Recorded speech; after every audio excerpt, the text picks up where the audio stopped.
hit it. Microphone check. Baby, 1, 2, 3, 4. Ladies and gentlemen, boys and girls, you are now rocking with the best.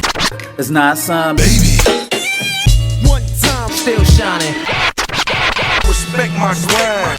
It don't mean a thing if it ain't got that swing. And this is Another episode.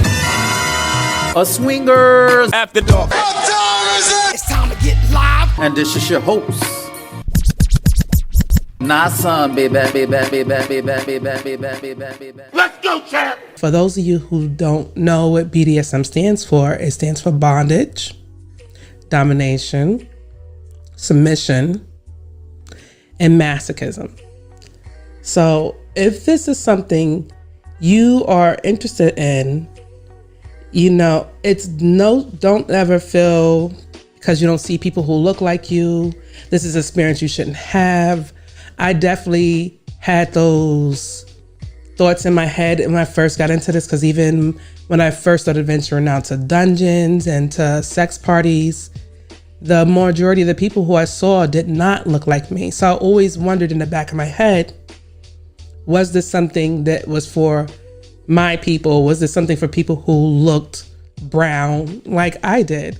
So it took some time. It took a couple of years before I actually met people who were into this. And it always wondered, like, do Black people avoid stuff like this because of the stereotypes with racism and slavery? And so tonight we're going to get some answers to some of these questions about another alternative to life, and I'm going to have our guest, Sir Daniel, and his lovely sub, Zori, is going to call in. Sir Daniel, I'm going to give you a little history behind him. Sir Daniel is a dom, and he's in a poly relationship, and he has been in this community for a lot more years than I have. So I just want to take this opportunity to ask him as many questions as possible and get as much information as possible. You're listening to the Swing Culture Podcast, featuring... Good evening, Sir Daniel. How you doing tonight? Baby. Good. How are you? I am wonderful. Thank you so much for calling into the show, because, I have a load of questions for you. I'm here to answer all the questions that you need, so talk to me. All right. So, of course, we have a lot of people who are not experienced with BDSM, and we all want to know, like, what is BDSM? Let's start there. It is, it's the 4 acronyms for bondage, discipline, and then it's for sadist, and then masochism. So basically it's an acronym. A lot of people compare it to, of course, being commercialized as that movie, 50 Shades of Grey movie. Yes. So basically that's what it naturally became with that. So that's what kind of the movie that it came from. But basically I've been doing it off and on for probably about 20 years. Started back then, and it was totally different from now than when I was in it at the beginning. As a Black woman, when I discovered BDSM, it was very rare to see other people who looked like me. I thought it was something that wasn't for us, and I always wondered, like, in the back of my head, do Black people stay away from this type of stuff because of the stereotype with slavery and racism? And when I found a bigger selection of Black swingers, that's when I was honestly found so many people who were into this. And it was so refreshing because it was so new for me. So when you started out 20 years ago, what was it like coming into this lifestyle for you? Well, with me, it was different because I was 20. And the woman that I was dating at the time was like 35. Ooh. So basically, she brought me in.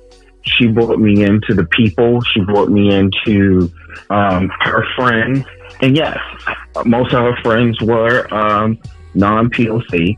They were white. And a lot of people looked at us like we were the same as them.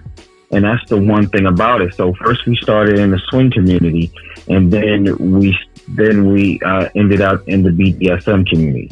And that was when I saw a lot of different things. And back then, there wasn't a lot of Black people in it.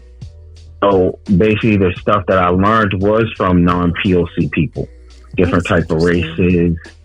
And that's why it's different. I got married, lived the vanilla life, and then when I came back in, it was like a new thing of the POCs. The Black people was coming out. It turned into something like I was pumped, I was happy, I was excited. Hey, I'm Black too. But and I like the same thing you like. Right. Look, same color, but it's still it was still more of like a fraternity. And that's how I feel about it. I totally understand. I feel like that's how the swinger community is. It's kind of like a fraternity, like a brotherhood almost. If you're not in it, then you don't exist. Experience passion, embrace the culture. Swing Culture Podcast featuring Queen Nadine. Ooh, baby. Now that I've been in it long enough, we don't see color. I don't see color. That's beautiful. I don't see, a Black person and white person doing it, especially with the type, because we are leather.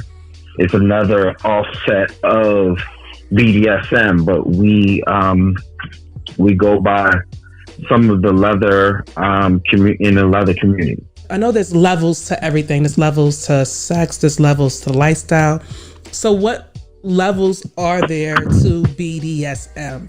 Like if I'm completely a virgin and I'm curious, how do I get involved in something like this? Because of what's going on with this virus and everything else, it's kind of hard to do it now, and it's probably going to be very hard to get into it this time. At this time, because of the community being so secretive when it comes to this. So we encourage people to do their research, find out a local dungeon in their areas, because there are local dungeons in this area. Of course, social media has become part of our lifestyle, our communities these days. But you have to make sure that you get out there in this community. On Facebook, there are BDSM groups that's in this on social media that can help you. But most of this stuff is basically learning, reading certain books, and basically getting out there in the BDSM community. Yeah, and with the coronavirus, it's very difficult to get out and have any type of experience right now. If someone's not already your partner, if it's not someone you're already involved in, it's definitely not something you want to do at this moment. But I do believe, like, before all of this happened, I know I had a lot of interesting sessions. I've had sessions with you, Daniel. I've never had a session with you, Zori. I didn't even know this was your thing, so it definitely surprises me. I'm a very private person. It's been 4 years.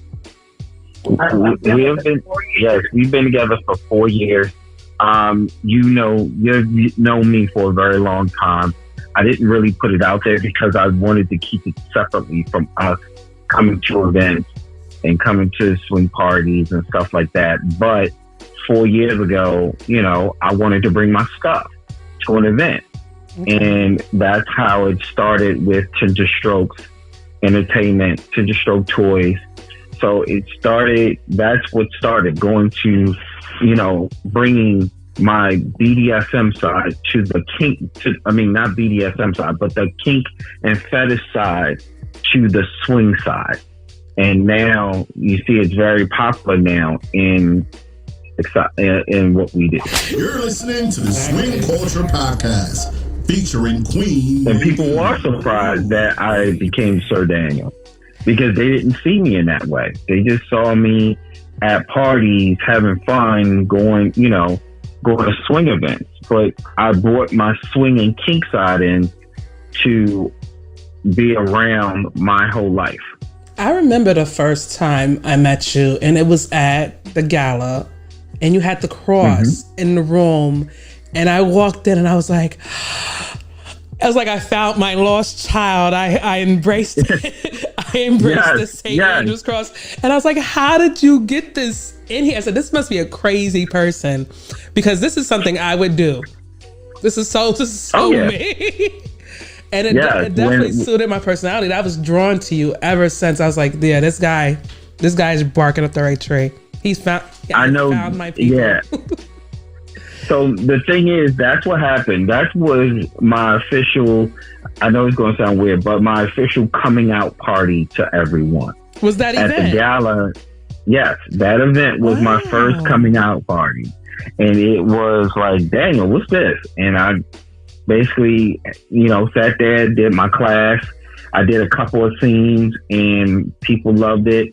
Someone said, hey, you should do this for a while. You should do this for the community. You should get paid for this. You should do this, do that. And I was like, if I'm going to integrate all my lives together into one, I had to bring my kink side with my swing side, my like-minded. And ever since then, I feel free.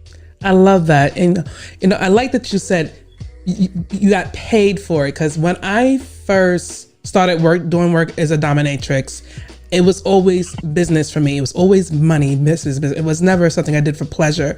And I always felt like it was a bit taboo for me to do that for business and still consider myself a part of the BDSM community, because I know a lot of people do this for pleasure. Mm-hmm. Well, what happened was, at first, after the gala, people was wanting us to come to their events. And it got to a point we loved going to events, but it started weighing on our pockets. I'm going to be honest. They wanted us to come to Ohio. They wanted us to come to Florida. They wanted us to do all of that stuff and then have it for free. Oh, no. And all that is fine and dandy, but it got to a point. It gets expensive. It gets expensive. Yes, it started to get expensive. And then it just got to a point. And the thing is, we're not asking for, thousands of dollars, just enough to this day for certain people to get us to A to B. I think that's fair. That's fair. Just to get a room. Fair. Room, board, and because now, if you see, everyone is having a BDSM room. It should not be called BDSM room because it's a lifestyle. It should be your kink in your fetish room. We're satisfying fantasies now. And what we're doing, we're not doing any BDSM. We're doing kink and fetish. Okay, what is the difference between BDSM and fetish? What is the difference? BDSM is a lifestyle, which encompasses your kink, your like, your dislike. Okay. So the kink is pretty much, what you like to have done, or what you like to do to someone else. Right. It's your fantasy. Okay. Basically, like for example, BDSM. I am a dom in the BDSM. That's the title of who I am. I'm Sir Daniel. I'm a dom in the BDSM. Or top. That's the title. The kink or the trait is that I'm a sadist. I could be a daddy dom. Okay. I can be. I love foot fetishes. I have. I love breasts, so I have breast fetishes. So the things that I do candle wax play. That's a fetish. Okay. So that's like the basically who I am. So that's what I identify as. Have you ever subbed for anyone? I was a sub to the woman 20 years ago until she wanted me to become the alpha for her. Because going to these events back then, 20 years ago, you will have to literally be under your mentor, be a submissive to that person so they can mentor you. Back then, 20 years ago, but now, everything's on Instagram. Everybody and their cousin is a dom or on social media. And I noticed that a lot of people copy other people's craft. Like they'll see their session and then they'll go and attempt to mimic the same session. Right.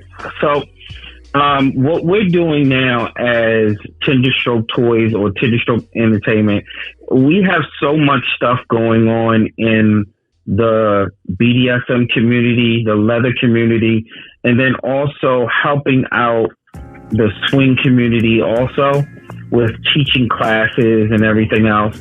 After we have a couple of things that's coming up, we're trying to help with the community, but also teach people the proper way to do certain things. Have you considered doing any virtual classes with the whole epidemic going on right now? It's not right now. We're trying to do something probably the end of the year because, like I said, this virus situation is really, really throwing it off. But we are expecting to do classes,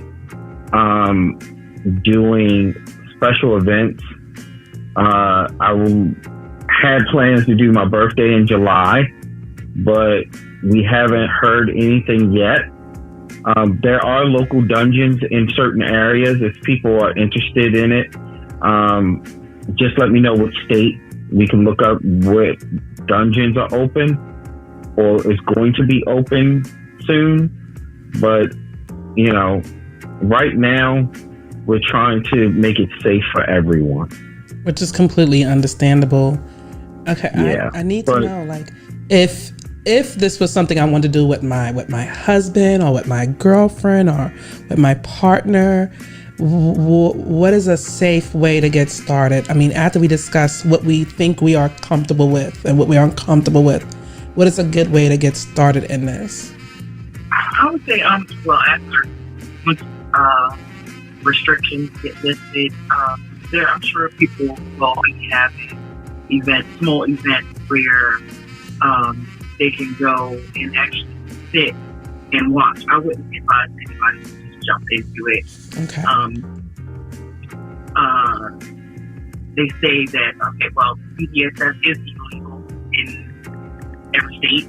I've heard that at plenty of open forum conversations that BDSM is illegal, but and people have you sign like a waiver beforehand, but it doesn't change the fact that it's illegal. Exactly. And if you go too far and you hurt someone, you do risk the chance of going to jail and being sued.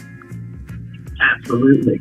And with us, because of part of the community, we are advocates for NCSF, National Coalition of Sexual Freedom.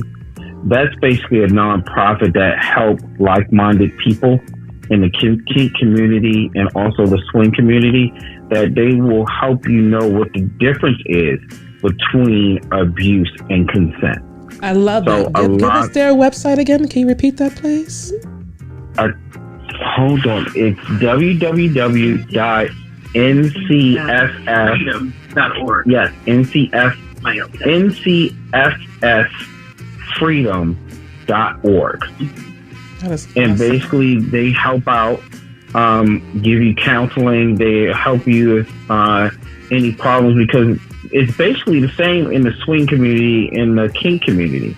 When it comes to, there's a borderline between abuse and consent. So NCSF also supports sex work. Really? The umbrella is really large with this nonprofit organization. That is so awesome.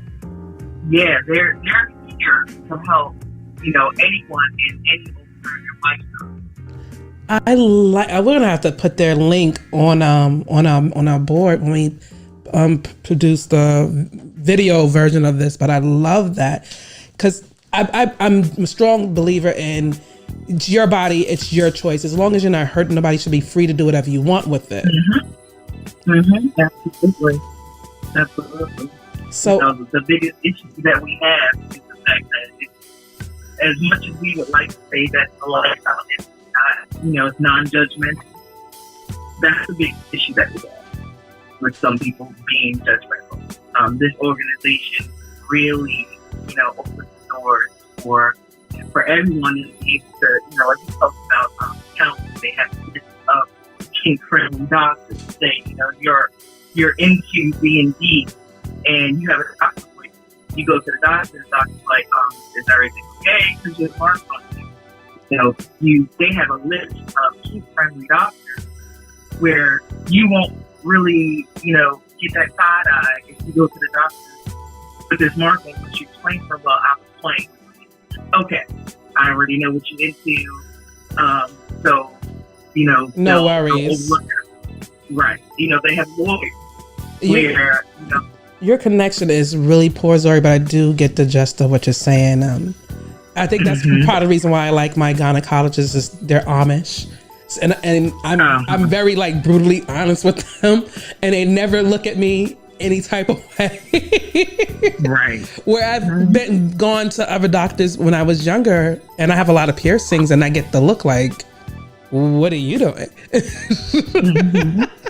Yeah. See, back in the day, right. Back in the day, and it's of course it was very secretive. It was very quiet when it comes to the BDSM lifestyle. Even it made it look like we were doing something bad. Like if you look at, of course, Law and Order or Special Victims Unit or one of these,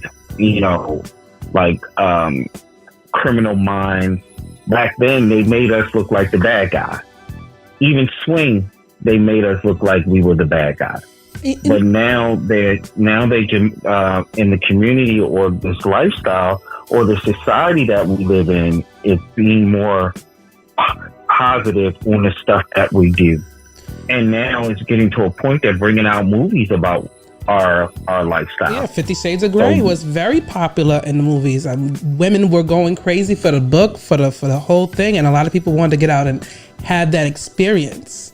And I'm pretty sure a lot of people had a little things go wrong because they had no idea what they were doing. Right. But it definitely opened up the conversation. Oh yeah, the marathon, they had all three of them on the E Network or VH1 this weekend. All three of them. So it's basically just commercialized some of the kink and the fetish and some of the things that we do in our lifestyle. They portrayed it in these movies. They said the books was better. I didn't read the book. I didn't read the book, and I didn't see the movie. I was like, I live the lifestyle. I live this life. I don't need to watch anything about it. I live this. Right. So everything is different, but like I said, everything is changing. Just like the world is changing because of this virus, we're going to change also. So there's certain things that we're going to have to do to protect ourselves.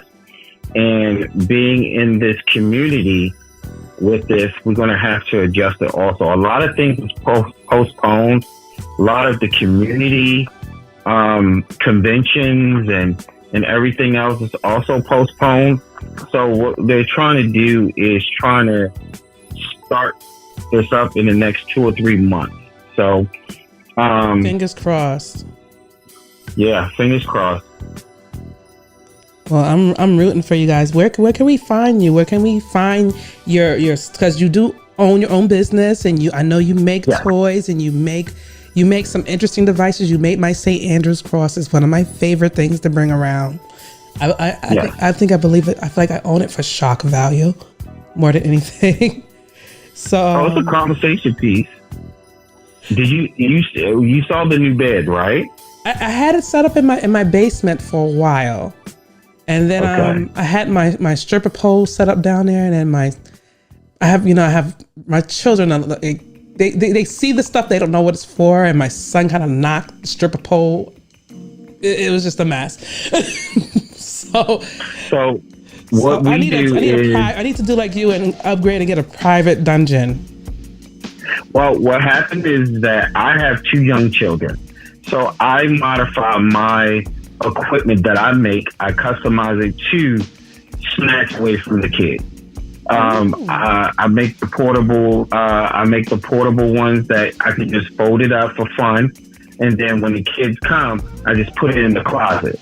The spanking benches and everything else. My website. I do have a website. It's www.tenderstroketoys.com. So basically, it's very affordable. I ain't trying to break anybody's pocket, but it is custom-made BDSM equipment and toys, from floggers all the way up to the new bed that we're about to post. I love the bed you made for the lovely Zori. I absolutely love her bed. Yeah, it is that beautiful. But she wait until we've been home for 3 months and my hands are itching. So she made an idea saying, "Hey, let's make a bed." And pop, 2 days later, the bed shows up. I didn't expect you trying to do I said, let's do a family project. Oh, so you was gonna help him? Oh, I actually did. I painted actually. Okay. So we did this together, but I didn't expect to do it in 2 days. I thought it was going to maybe drag out a little bit. Oh, get the procrastinating going. Yeah. So, like I said before, there's a lot of options out there. We just have to make sure, like, we're not doing any classes in a while. But if anybody's on social media, you can just look me up, look up Tender Stroke Toys. It's on Facebook also. Tender Stroke Toys, Tender Stroke Entertainment. And, stay tuned. We're just going to do probably a couple of intimate classes for couples, What is your most popular item you got right now?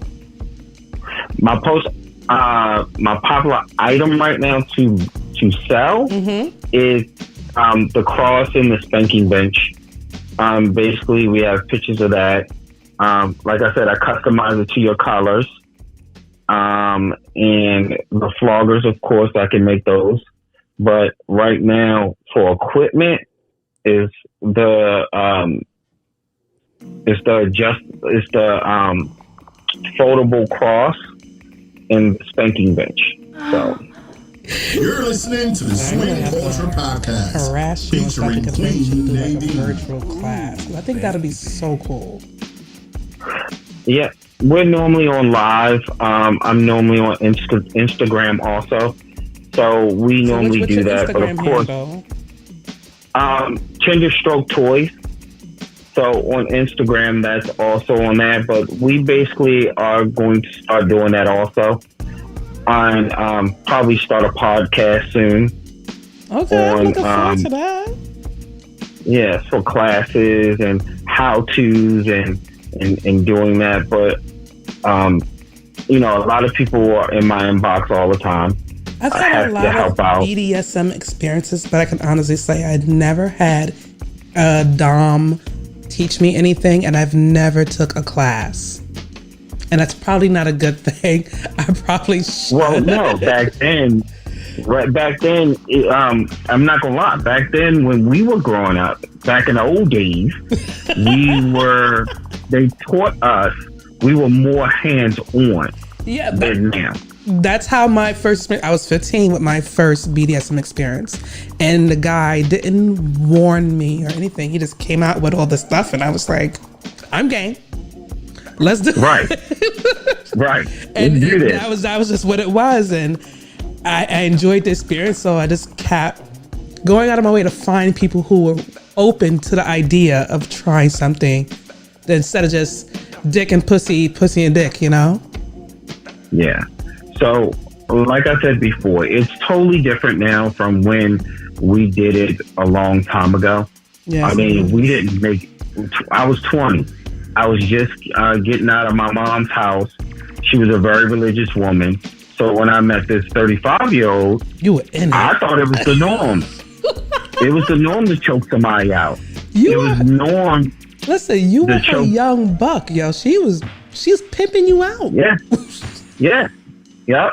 And then she was like, I was like, I don't have to cheat because she shared me with her friends and everything else. So that's how I learned all of that. I didn't know what it was called, and I was enjoying it. And she told me to keep it a secret.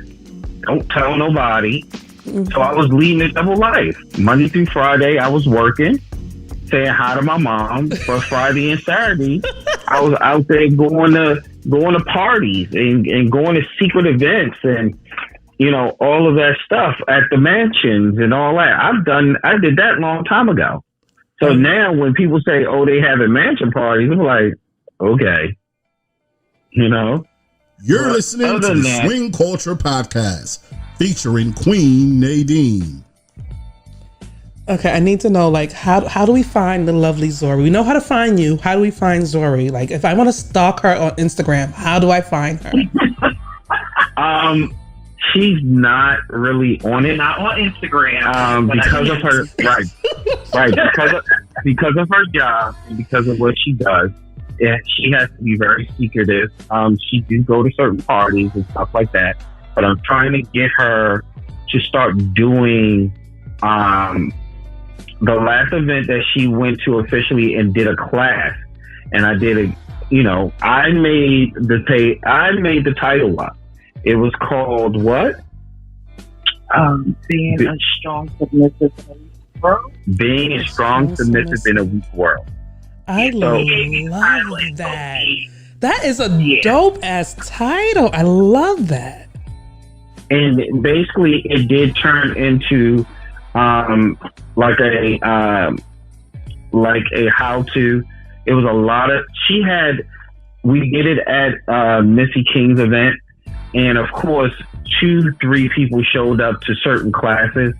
She had at least 40 to 50 people, women, in her class wanting to know about it. If you see Zori, this is for the people who have never seen her, but if you see her, you would go to her class too.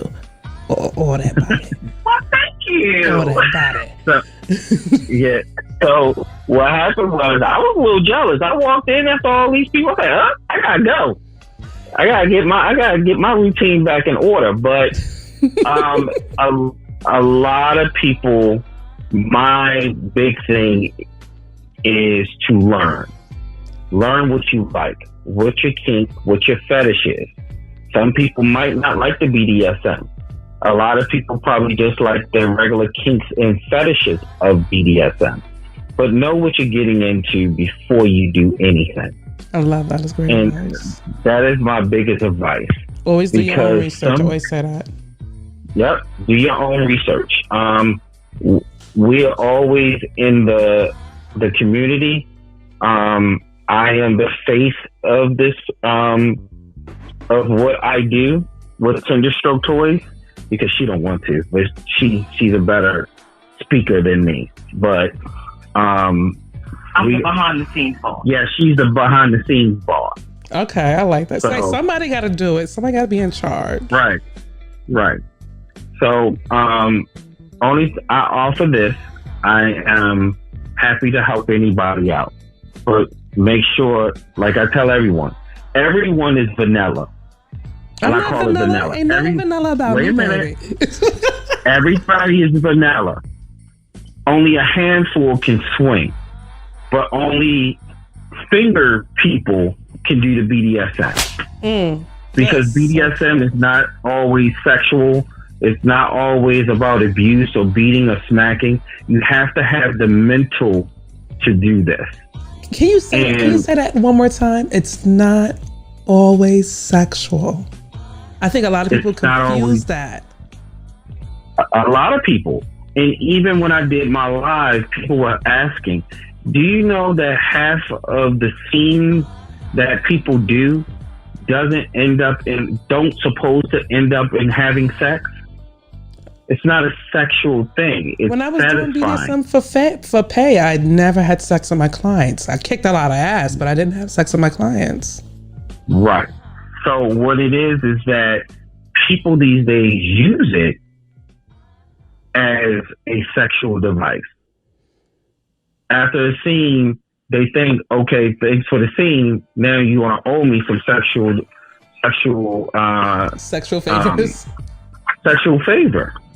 And now, I tell people up front, that's not what this is. No, that's prostitution. There's a difference. Well, you already know how I feel about that. We've known each other for years. So you've seen the transformation of what's going on out here in this community. Only thing I tell people is do your research on people. Do your research on Sir Daniel. You will see my BDSM resume. I have seen you evolved since I met you. You have evolved so much since I've met you. And I believe that you're not done yet. I feel like there's more to come from Sir Daniel. We just haven't seen it yet. Yeah, we're in a process. That's why she's the boss when it comes to certain things. But we had a 5-year plan. We're actually on year number 4.5 right now. So we transitioned a lot, and we just put up a good team. We're getting a good team together so we can actually do it, because I see now, and I'm going to go back to it, because of what's happening out here with the coronavirus, we have to step up our game, and we have to evolve again to help people in this community safely. Before we go, can you just one more time give us your website? My website is www.tenderstroketoys.com.